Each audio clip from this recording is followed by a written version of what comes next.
Bonjour, l'objet de cette vidéo est le chapitre numéro 3, à savoir celui relatif à la valorisation des stocks. On a déjà traité un chapitre introductif, au niveau duquel on a traité le rôle de la comptabilité analytique, une comparaison entre la comptabilité analytique et la comptabilité générale, au niveau duquel on a traité aussi les charges de la comptabilité analytique et comment les déterminer.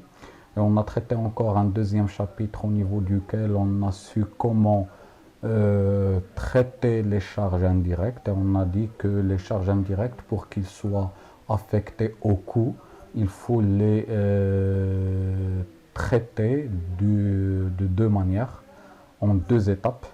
Il faut leur appliquer une répartition primaire et une répartition secondaire. L'objet de la répartition primaire, comme on a déjà dit, consiste à répartir les charges indirectes sur l'ensemble des sections auxiliaires et principales. Et la répartition secondaire, ça veut dire le deuxième traitement, consiste à répartir les charges indirectes des sections auxiliaires sur les sections principales. Maintenant, on va traiter le chapitre relatif à la valorisation des stocks, mise en situation. La société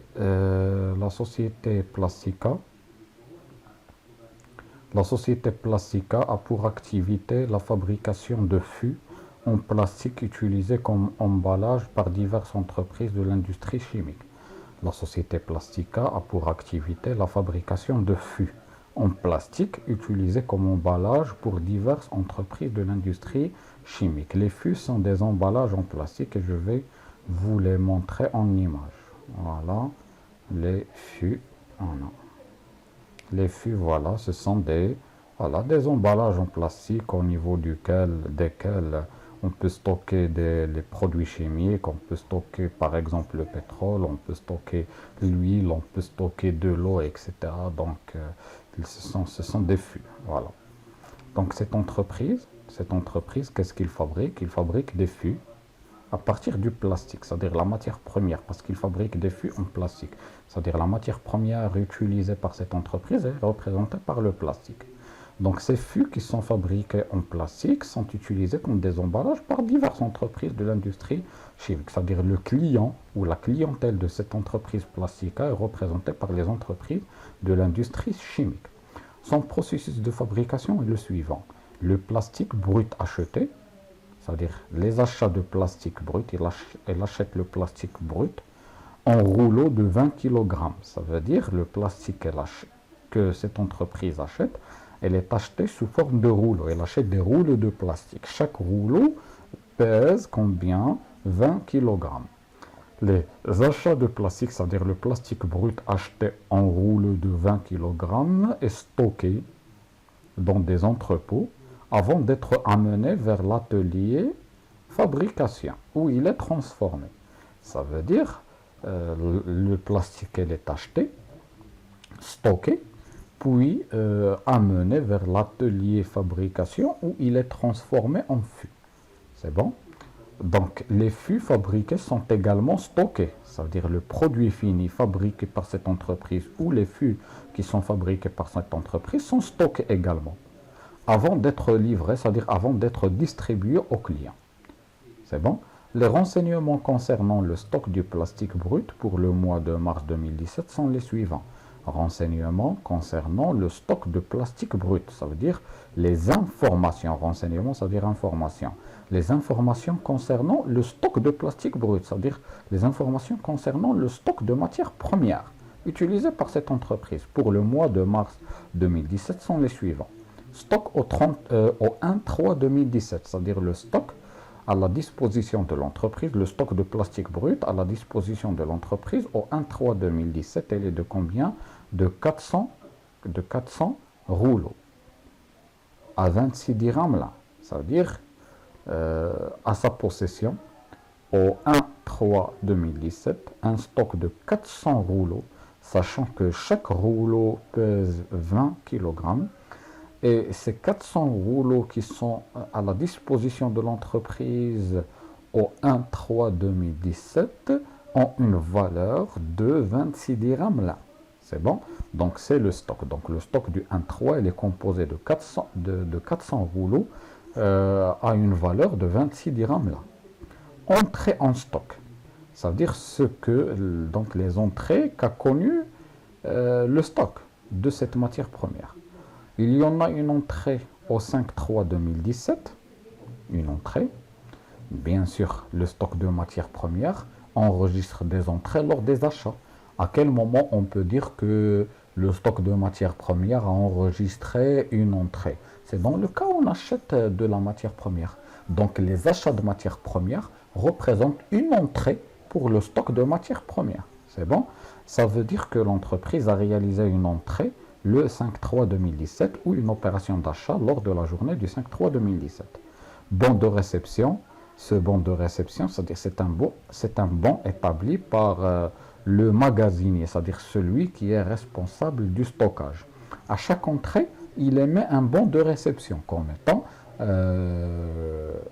étant il a reçu la quantité X de matières premières. Donc les entrées ou les achats du 5-3 2017 sont matérialisés par un bon, un document.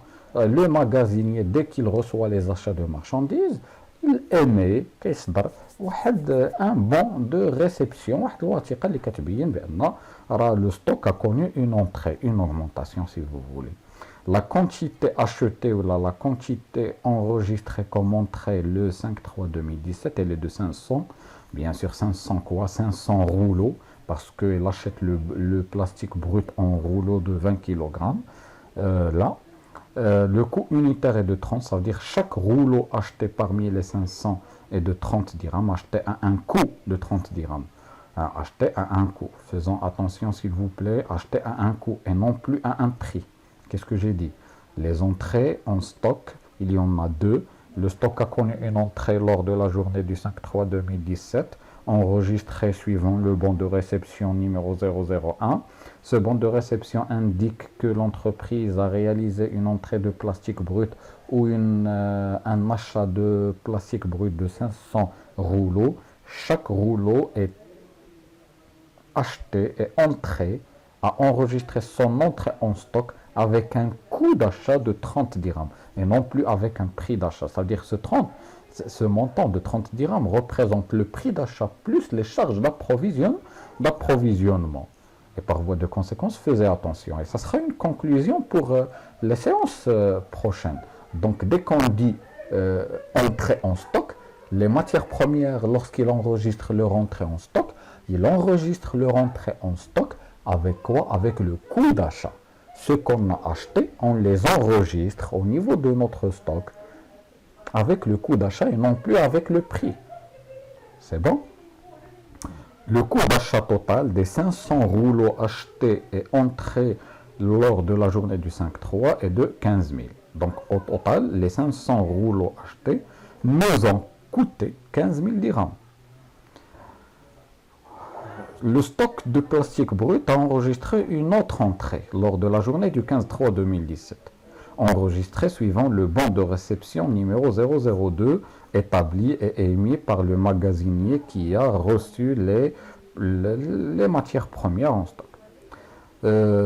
Cette entrée enregistre ou ce bon de réception indique une quantité de 1500 rouleaux, c'est-à-dire lors de la journée du 15-3 2017. Lors de la journée du 15-3 2017, on a acheté 1500 rouleaux à un coût unitaire de combien? De 27 dirhams, avec un coût total d'achat de 40 500 dirhams.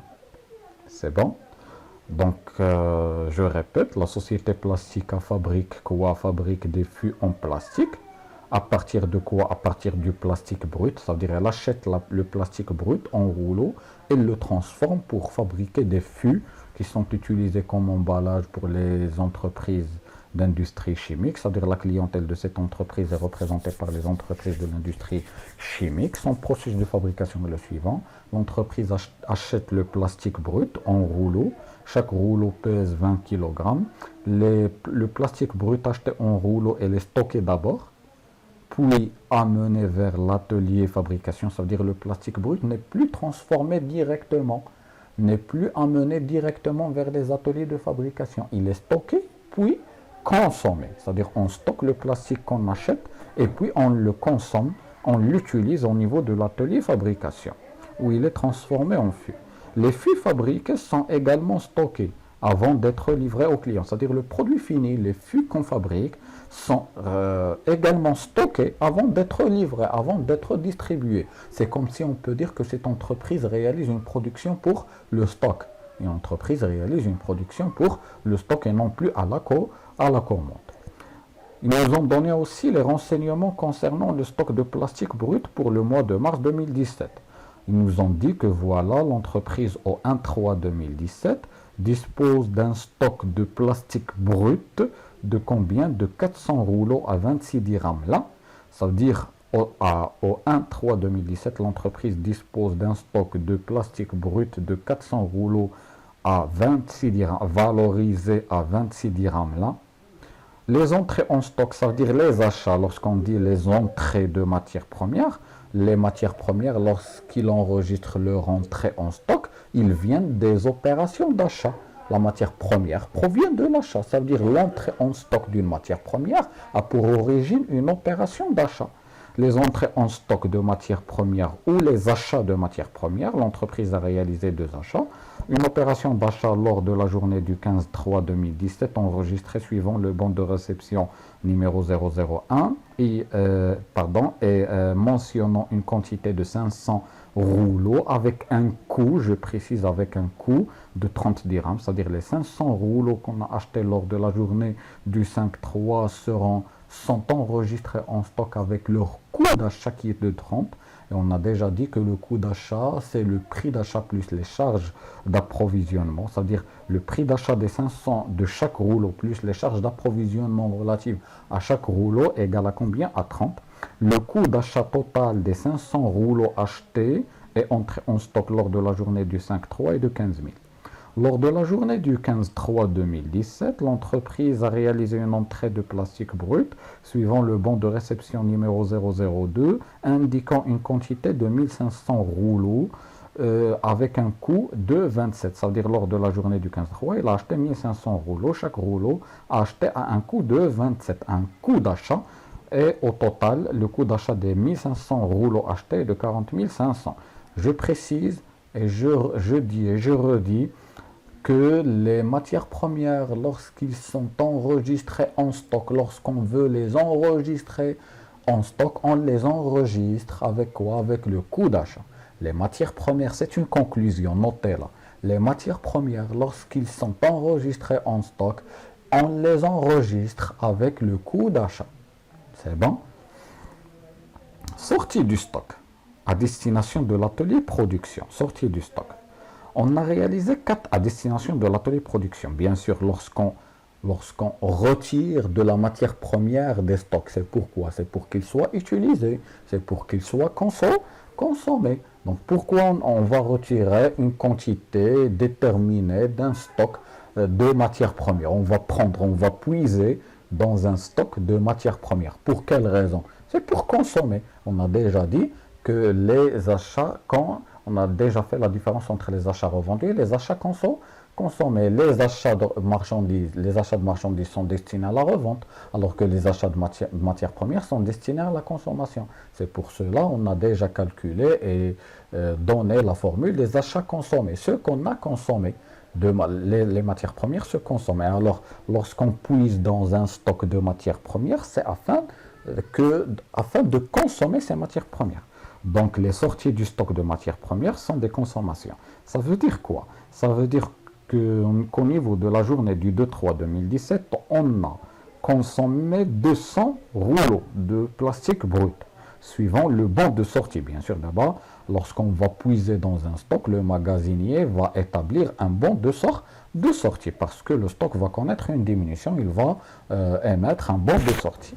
Lors de la journée du 10/3, le magasinier a fait l'émission du bon de sortie numéro 121 indiquant une quantité de 600. Ça veut dire, lors de la journée du 10/3, l'entreprise a consommé 600 rouleaux de matières premières.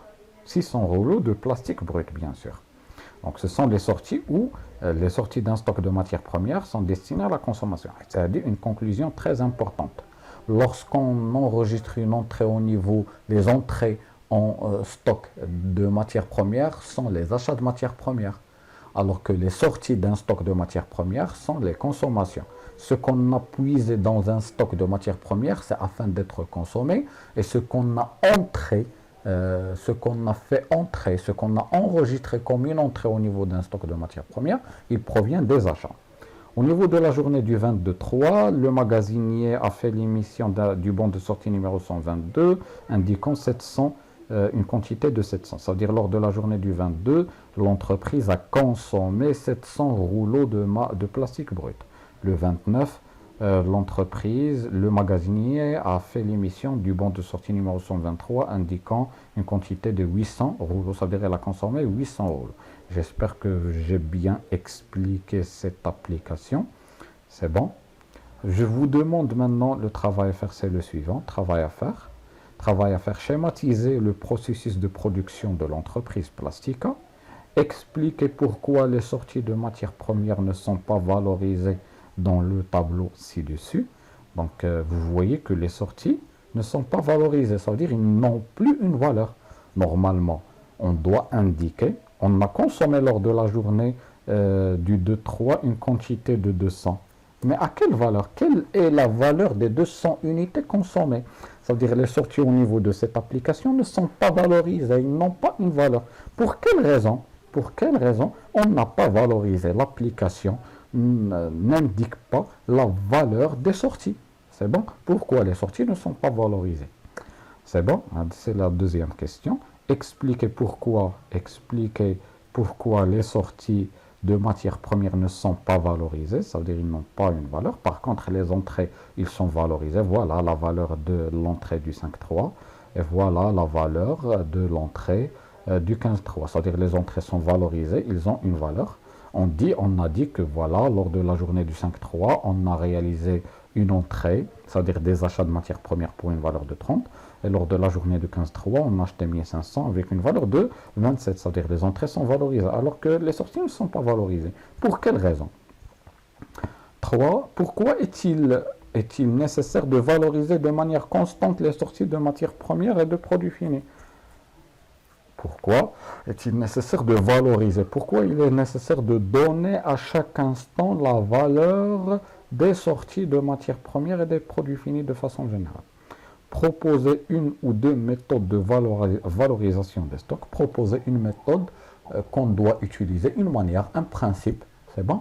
Une manière, une méthode, un principe, mabda, tariqa, qu'on peut utiliser afin de valoriser les stocks, c'est bon? Et qualifier l'inventaire des stocks réalisé par la comptabilité analytique d'exploitation. Donc, je vais normalement, vous devez mettre la vidéo en pause, relire l'application silencieusement, et puis essayer de répondre minimum à la question 1, à la question 2, à la question 3 et à la question 4. Voilà, commençons la correction de l'application. Au niveau de la première question, ils vous ont demandé de schématiser le processus de production de l'entreprise Plastica. On a dit que l'entreprise Plastica achète du plastique brut en rouleau. Il le stocke. Cette entreprise stocke le plastique brut ou la matière première avant d'être amené à c'est-à-dire après stockage, le plastique brut est amené, est acheminé vers l'atelier fabrication où il est transformé en fût. Les fûts sont ensuite stockés, ça veut dire le produit fini obtenu à l'issue de l'étape de fabrication est stocké. Et puis la dernière étape est la livraison ou la distribution au client. Voilà, j'ai schématisé le processus de production. Le processus de production va se schématiser de la façon suivante. Cette forme ovale sera utilisée à partir de cet instant pour représenter les achats de matières premières. Chaque achat de matières premières va se représenter par cette forme ovale. Si par exemple l'entreprise achète deux matières premières, achète la matière première M1 et M2, vous allez tracer à ce niveau deux formes ovales. Chaque forme sera réservée pour indiquer l'achat d'une matière première. C'est bon. Cette forme rectangulaire sera utilisée pour indiquer qu'il y a un stockage. Ça veut dire que donc après l'étape d'achat de plastique brut, ce plastique est stocké, c'est-à-dire on stocke le plastique ou la matière première. Après l'étape du stockage, le plastique stocké est acheminé directement vers l'atelier de fabrication où le plastique est transformé en fût. Les fûts, à la sortie de cet atelier, on obtient des fûts. Ces fûts ne sont plus distribués automatiquement aux clients. Ils sont stockés, puis distribués. Donc il y a un stockage et puis on devra utiliser une autre forme triangulaire. Donc on utilise les formes triangulaires lorsqu'il s'agit d'un stockage de matières premières ou de produits finis. Si par exemple on achète deux matières premières, on doit indiquer deux formes ovales. La première et puis une deuxième au-dessous.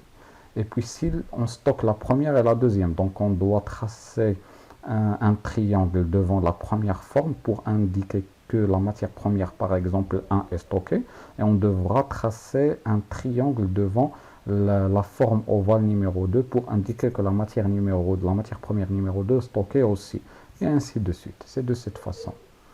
La même chose pour le côté distribution. Donc c'est le processus de production de l'entreprise Plastica. Achat de matières premières. Cette opération d'achat est réalisée par la fonction approvisionnement, bien sûr. Stockage, la matière première est stockée avant d'être acheminée et puis acheminée vers l'atelier fabrication.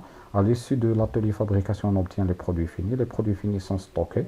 Les produits finis ici sont des fûts.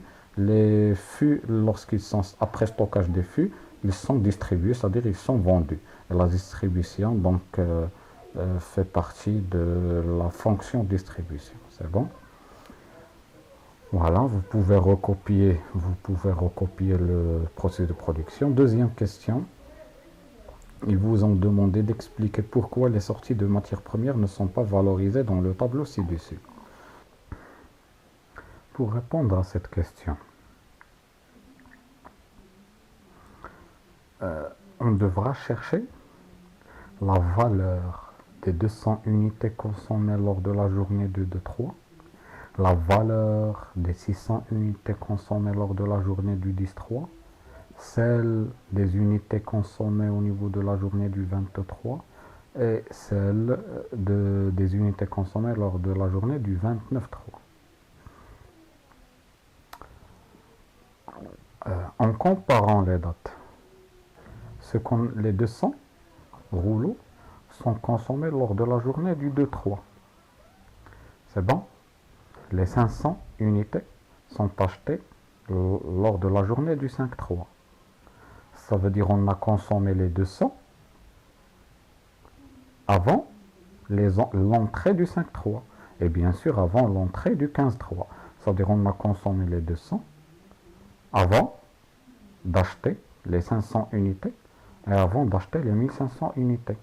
Alors, de quelle quantité, de quelle rubrique on a consommé les 200 unités lors de la journée du 2-3? Si les 200 ne sont plus consommés des achats du 5-3 et du 15-3, parce qu'ils sont consommés lors de la journée du 2-3, ils sont consommés avant l'entrée des 500 et des 1500. Donc, automatiquement, ils sont consommés, les 200 unités sont consommées parmi les unités déjà stockées lors de la journée du 1-3. C'est bon? Donc, c'est une première réponse que vous pouvez donner. Donc, maintenant, qu'est-ce que je fais? J'improvise vos réponses. Parmi les réponses que vous pouvez donner, c'est celle-là. Vous allez me dire, monsieur, voilà, les 200 unités sont consommées lors de la journée du 2-3, alors que les 500 et les 1500 qui ont entré en stock ne sont entrés que vers les dates du 5-3 et du 15-3. Ça veut dire que les 200 sont consommés avant les achats du 5-3, sont consommés avant les achats du 5-3 et du 15-3. Alors ils sont consommés parmi la rubrique stock, ils sont consommés de ce qui a été stocké déjà. C'est-à-dire ils sont consommés du stock initial du 1-3 2000, sont consommés parmi les éléments du stock initial du 1-3 2017. Ça veut dire les 200 unités sont consommées parmi les 400 rouleaux déjà consommés. Alors, si on retient cette solution, les 200 unités sont valorisées à combien? sont valorisés à combien? Sont valorisés à 26 dirhams. Sont valorisés à 26 dirhams l'un. C'est bon? Sont valorisés à 26 dirhams l'un parce que ce sont des rouleaux. C'est bon? Sont valorisés à 26 dirhams l'un.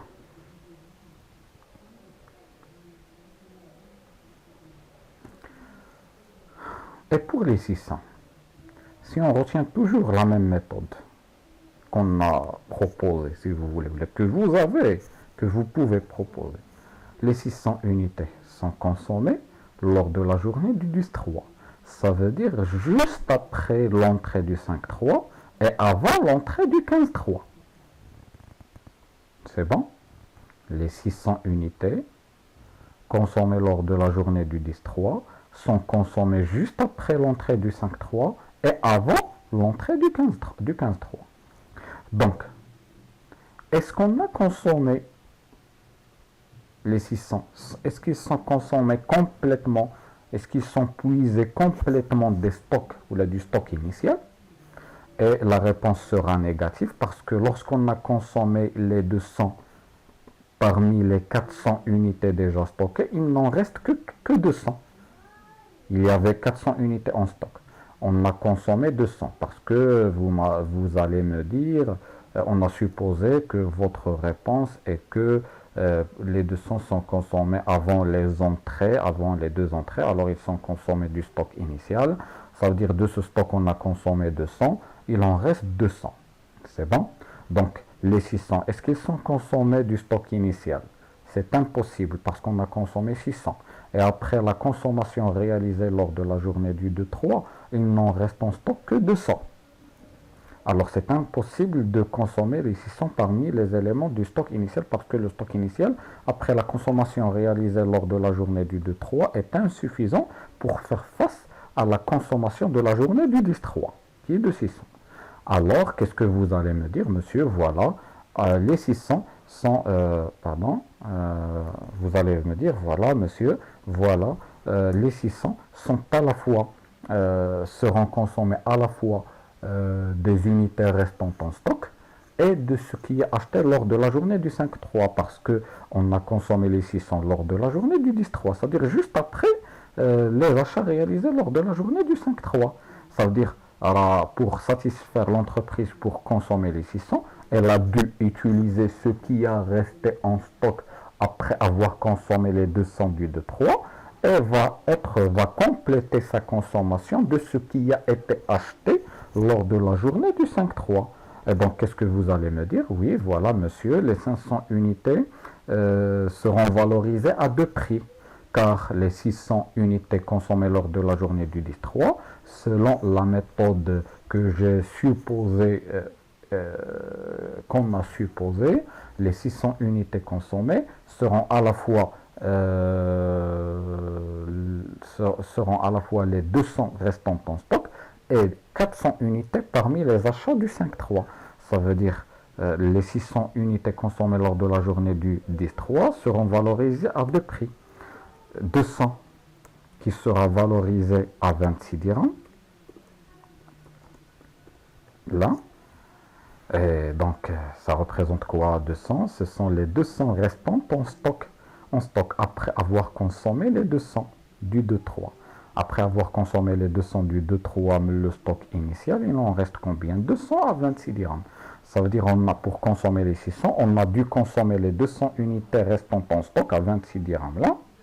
Et 400 unités parmi les éléments et les unités achetées lors de la journée du 5-3.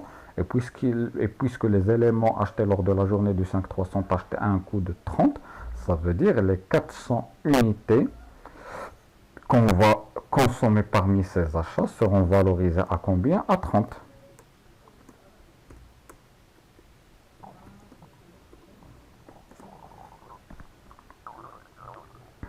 C'est bon? Donc c'est une méthode qui consiste à consommer ce qui a été premièrement acheté. Qu'est-ce qu'on a fait? On consomme, on a retenu la valeur de ce qui a été acheté en premier lieu. C'est bon, donc c'est une méthode. Mais lorsqu'on propose cette méthode, ça veut dire qu'on suppose que les biens qui sont stockés, que les biens stockés sont identifiables. Que les biens stockés sont identifiables. Ça veut dire que chaque unité a un code qui l'a défini. Ça veut dire que les éléments sont identifiables. Ils ont un nom, un numéro, un code qu'on peut identifier. Par exemple, parce qu'un goal la notion d'élément identifiable, c'est comme si je vous dis que voilà, chaque unité qui entre en stock, il est identifié par un code, un numéro, عندها واحد الرقم خاص بها. يعني فاش كنقول كونسوميت 500 unité, راه خصني نزيد indiquer de l'unité numéro 1 à l'unité numéro 10 parce que les unités sont identifiables. Mais supposons, par exemple, dans les unités identifiables, telles que par exemple les voitures.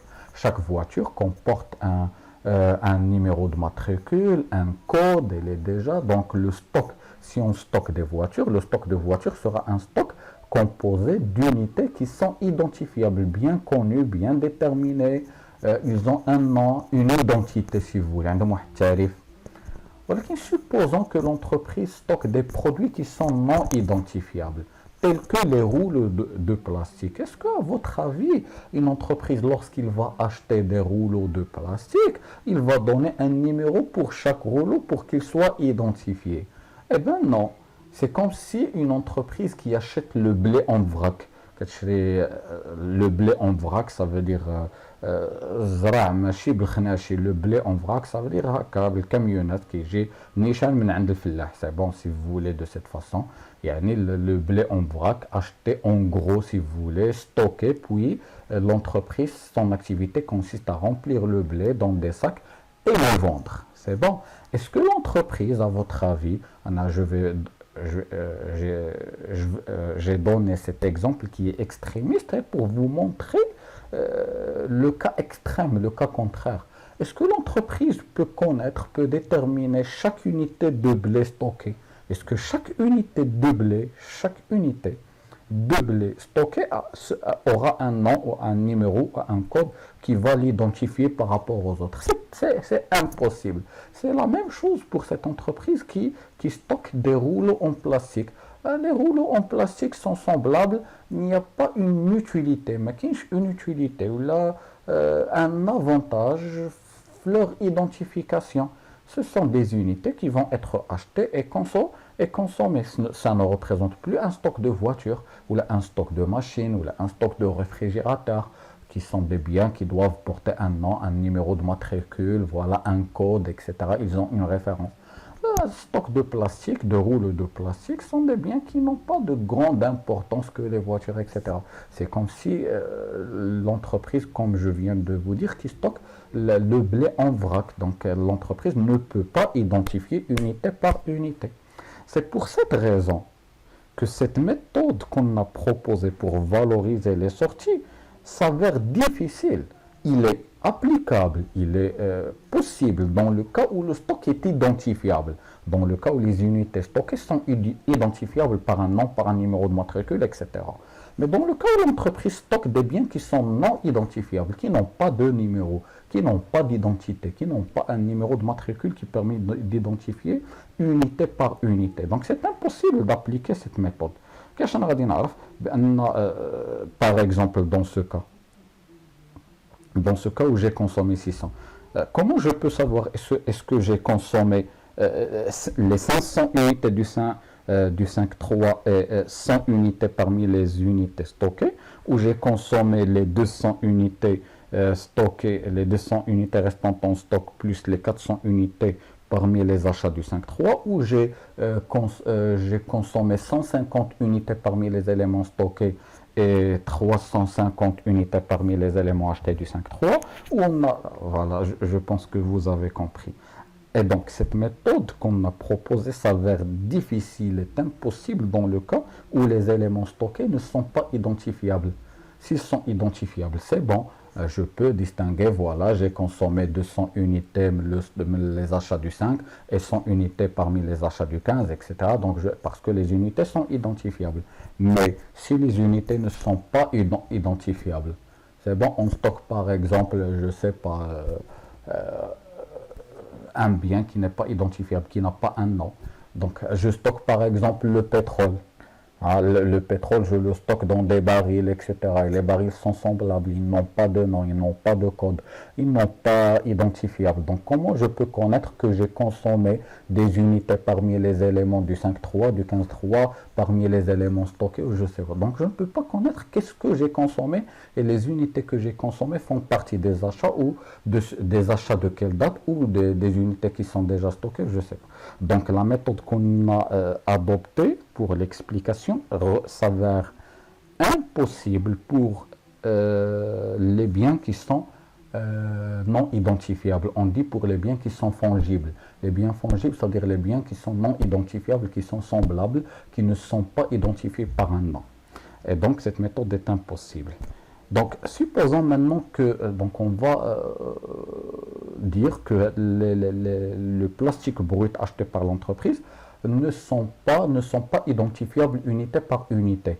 C'est-à-dire les rouleaux sont semblables, on ne peut plus distinguer les rouleaux qui ont été déjà stockés ou les rouleaux qui sont achetés lors de la journée du 5.3 ou les rouleaux qui sont achetés lors de la journée du 15.3.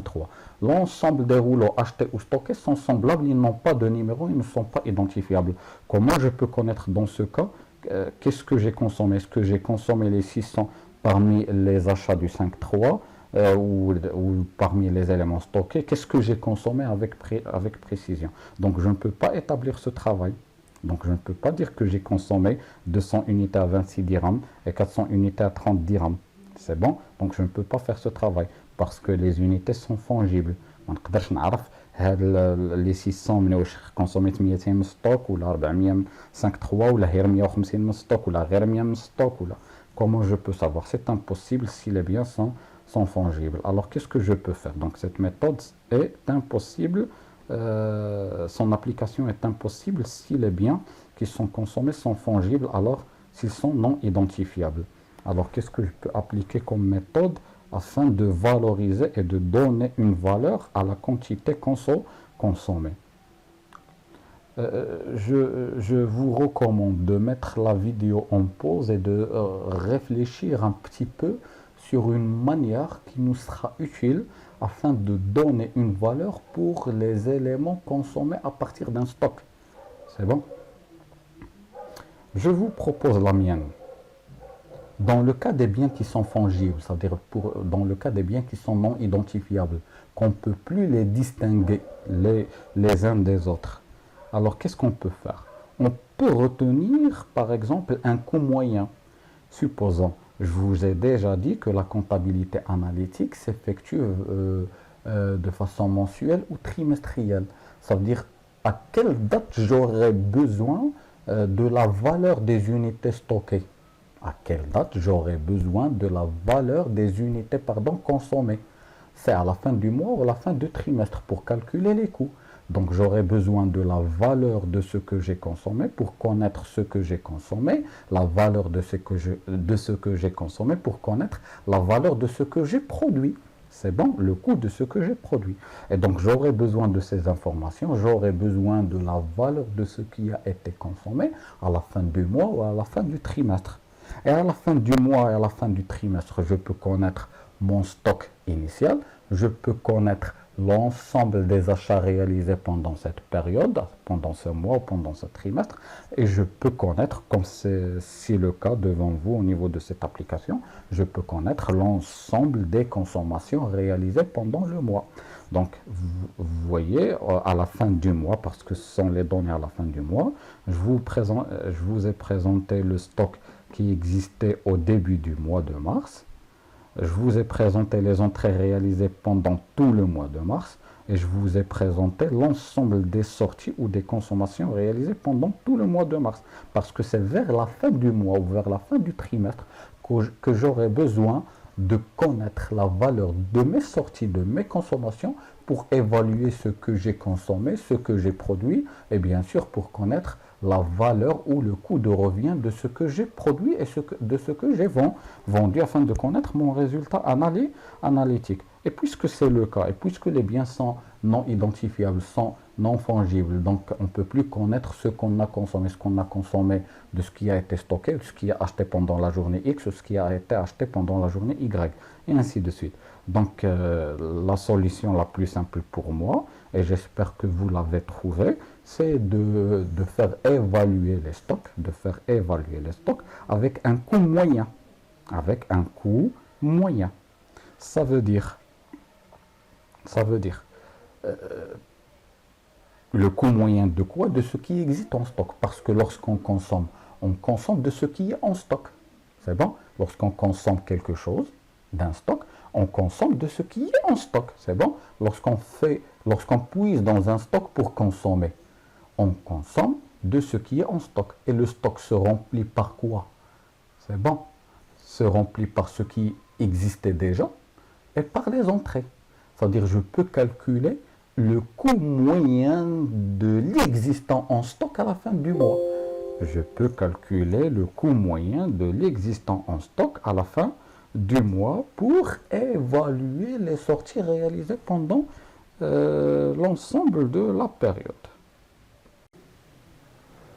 Répondons maintenant à la deuxième question. Expliquez pourquoi les sorties de matières premières ne sont pas valorisées. C'est-à-dire pourquoi les sorties de matières premières n'ont pas une valeur. Parce que tout simplement, les biens, les matières premières stockées sont des biens fongibles. Alors à la sortie, on ne peut pas connaître qu'est-ce qu'on a consommé, à quel prix on a consommé, ça d'une part. Et d'autre part parce que les entrées en stock ont valorisé de différentes manières. C'est bon? Donc, pourquoi les sorties de matières premières ne sont pas valorisées? Les sorties de matières premières ne sont pas valorisées parce que les matières premières consommées sont des biens fongibles non identifiables. Parce que les biens qui sont consommés sont non identifiables. On ne peut pas les identifier unité par unité. Et parce que ces unités qui sont consommées figurent en stock avec des valeurs d'entrée, différentes. Les 400 rouleaux existants en stock lors de la journée du 1-3 a une valeur d'entrée de 26. Les 500 entrées, le 5-3 a une valeur d'entrée de 30, alors que les 1500 achetés lors de la journée du 15-3 a une valeur d'entrée du 27. Alors, parce que les biens sont fongibles et parce que ces biens qui sont fongibles figurent au stock avec des valeurs différentes, alors à la sortie, on ne sait plus qu'est-ce qu'on a consommé, à quel prix on a consommé. Donc, la réponse, pourquoi les sorties ne sont pas valorisées? Parce que les matières premières consommées sont des biens fongibles, non identifiables, qui figurent en stock avec des valeurs d'entrée différentes. Pourquoi est-il nécessaire de valoriser de manière constante les sorties de matières premières et de produits finis? Pourquoi est-il nécessaire de donner une valeur aux sorties de matières premières? C'est nécessairement pour calculer la valeur de ce qu'on a consommé. Et quel est l'objectif de savoir la valeur de ce qu'on a consommé? Pour les intégrer au niveau du coût de production, parce qu'on ne peut plus calculer le coût de production d'un produit sans avoir déjà déterminé la valeur de ce qu'on a consommé.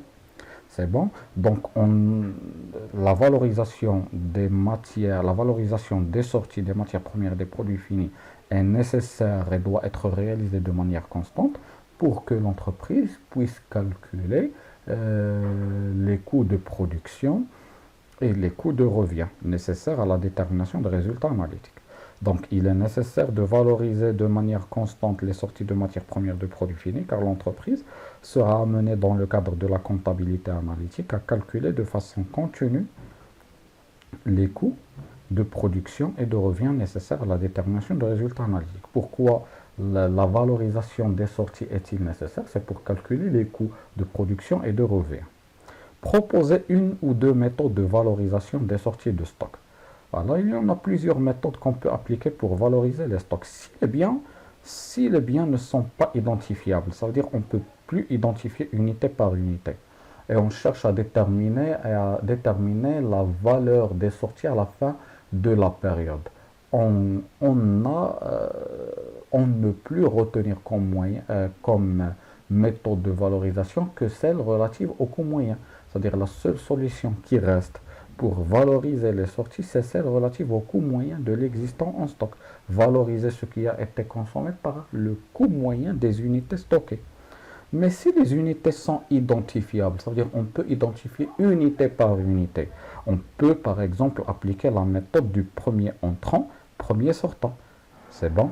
Valoriser les sorties au coût des entrées les plus anciennes. Valoriser les sorties. La valeur des sorties sera la valeur de l'entrée la plus ancienne. C'est-à-dire euh, la première unité qui entre, c'est la première qui sort. Donc cette méthode elle est utilisée généralement dans le cas où le produit ou la matière stockée est une matière périssable. Par exemple, on a un stock de bananes. Donc la première quantité qui doit enregistrer sa sortie du stock, c'est celle qui a entré en premier lieu. Parce que, par exemple, ces produits qui sont alimentaires sont des produits qui sont périssables. Par exemple, si on a un stock de bananes, on doit faire sortir le premier entrant. C'est bon. Donc, on va appliquer la méthode premier entrée, premier sorti. C'est bon. Le premier qui entre, c'est le premier qui sort. C'est dans le cas où les produits sont périssables. On peut appliquer une autre méthode, valoriser les sorties avec les entrées les plus récentes. Valoriser les sorties avec les entrées les plus récentes. C'est-à-dire la valeur de ce qui a été consommé, ça sera la valeur de la dernière entrée. Mais la valeur de ce qui a été consommé est représentée par quoi? Par la valeur de l'élément l'élément entrant en dernier lieu. Alors, dans ce cas, les sorties seront évaluées avec la valeur de ce qui a été entré, de ce qui a enregistré son entrée en premier lieu. Alors, dans le cas où les produits sont périssables, dans le cas où les produits sont par exemple sont fongibles, non identifiables, on les valorise au coût moyen parce qu'on ne peut pas identifier lequel de deux produits qui a enregistré son entrée en premier lieu, en deuxième lieu. J'espère que vous avez compris. Donc, nous, on va s'intéresser à cette méthode que j'ai sélectionnée. C'est-à-dire, on va valoriser les sorties, on va déterminer la valeur de ce qui a été consommé ou de ce qui a enregistré son sortie de stock avec la valeur moyenne de l'existant en stock. Avec la valeur moyenne de l'existant en stock. Dernière question. Qualifier l'inventaire des stocks réalisé par la comptabilité analytique. Qualifier l'inventaire des stocks réalisé par la comptabilité analytique. On va se rappeler premièrement de cette notion, inventaire. C'est la notion qu'on a présentée au début de l'année. Et on a dit inventaire, travail d'inventaire, c'est-à-dire travail de calcul, travail de compte, travail d'estimation, etc., etc. Travail de recensement, c'est-à-dire un travail par lequel on cherche à compter, estimer, déterminer, évaluer ce que l'entreprise possède à la fin de l'année. Vous savez que l'inventaire est déterminé par la comptabilité générale à la fin de l'année. Mais au niveau de la comptabilité analytique, on aura besoin de savoir l'existant en stock de manière permanente. Si on fait une comptabilité analytique mensuelle, on aura besoin de déterminer et de compter et de valoriser ce qui reste en stock à la fin de chaque mois. Si on réalise une comptabilité analytique trimestrielle, on doit faire un travail de compte, d'évaluation de l'existant en stock à la fin de chaque trimestre. Et donc, j'espère que vous avez fait la différence entre l'inventaire réalisé au niveau de la comptabilité générale et l'inventaire réalisé au niveau de la comptabilité analytique. L'inventaire réalisé au niveau de la comptabilité générale, elle est réalisée pour l'ensemble des actifs et de passifs, des charges et des produits, elle est réalisée une fois par an. Ça veut dire il est qualifié, l'inventaire qu'on a déjà réalisé, au niveau duquel on a réalisé les amortissements, les provisions, la régularisation des stocks, etc., etc. C'est un inventaire qui se réalise une fois par an. C'est pour cela on le nomme comme un inventaire intermittent, une fois par an, intermittent. Alors que l'inventaire réalisé dans le cadre de la comptabilité analytique, surtout l'inventaire des stocks, on parle de l'inventaire qui concerne les stocks. L'inventaire des stocks au niveau de la comptabilité analytique, elle est réalisée de manière permanente à la fin de chaque mois, à la fin de chaque trimestre, mais de façon intermittente, mais une fois par an, de façon permanente, de façon constante. C'est pour cela que l'inventaire réalisé dans le cadre de la comptabilité analytique sera nommé à partir de cet instant inventaire permanent. Inventaire permanent. Donc il y en a deux types d'inventaire. Un inventaire intermittent, c'est celui réalisé pour l'ensemble des actifs, du passif, des charges et des produits à la fin de l'année, réalisé dans le cadre de la comptabilité générale. Et l'inventaire des stocks réalisé dans le cadre de la comptabilité analytique est un inventaire permanent. Qu'est-ce que j'ai dit? L'inventaire réalisé dans le cadre de la comptabilité générale est un inventaire intermittent, alors que l'inventaire réalisé dans le cadre de la comptabilité analytique est un inventaire permanent parce qu'il est réalisé de manière permanente à la fin de chaque mois et à la fin de chaque trimestre suivant la cadence et le rythme que l'entreprise adopte pour réaliser sa comptabilité analytique. Donc, qualifier l'inventaire des stocks réalisé par la comptabilité analytique, est-ce que c'est un inventaire intermittent, c'est un inventaire permanent? Bien sûr, c'est un inventaire permanent parce qu'il est réalisé de façon permanente et de manière constante afin de vérifier, de calculer l'existant en stock. Chaque mois, on sait stock et ainsi de suite. Donc, cinquième réponse, l'inventaire des stocks adopté par la comptabilité analytique est un inventaire permanent puisqu'il permet de déterminer d'une manière précise et constante les quantités consommées, vendues et les avoirs en stock. C'est bon? Donc, j'arrête la vidéo à ce niveau. L'essentiel de cette vidéo, c'est une théorie. L'essentiel que vous devez apprendre de cette vidéo, l'essentiel, le résumé, c'est que la comptabilité analytique réalise un inventaire des stocks de manière permanente et que la comptabilité analytique cherche à faire cet inventaire de manière permanente afin de donner et d'évaluer ou de valoriser ce qui a été consommé. Afin de quoi? Pourquoi on réalise un inventaire permanent? C'est pour évaluer et valoriser ce qui a été consommé, ce qui a été sorti de ces stocks. Et pourquoi on cherche à valoriser ce qui a été consommé ou ce qui a été sorti des stocks? C'est pour déterminer et calculer les coûts de production et de revient nécessaires à la comptabilité, nécessaire à la détermination de résultats analytiques. C'est bon? Quelles sont les méthodes qu'on peut adopter dans le cadre de la comptabilité analytique afin de faire l'inventaire et afin de donner une valeur pour les sorties? Il y en a plusieurs méthodes. Il y en a celle qui consiste à valoriser les sorties avec la valeur de ce qui a été entré en premier lieu, yani premier entrant, premier sortant. Une autre méthode qui consiste à valoriser les sorties par la valeur des entrées les plus récentes, ou la valoriser les sorties avec le coût moyen de l'existant en stock, et c'est la méthode qu'on va retenir. Merci pour votre attention et je vous souhaite un bon apprentissage.